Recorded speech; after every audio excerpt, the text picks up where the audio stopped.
Hello everybody, I hope you are doing well.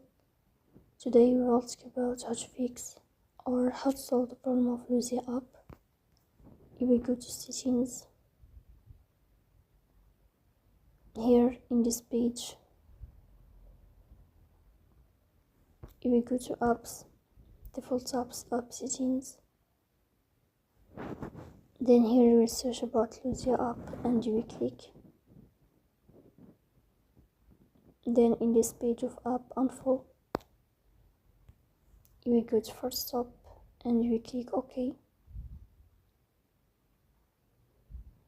Here you will enter to storage. Then here you will click on clear cache. After that you will go to Play Store and you will search about Luzia app, then you will update your app. So please don't forget to support us by liking.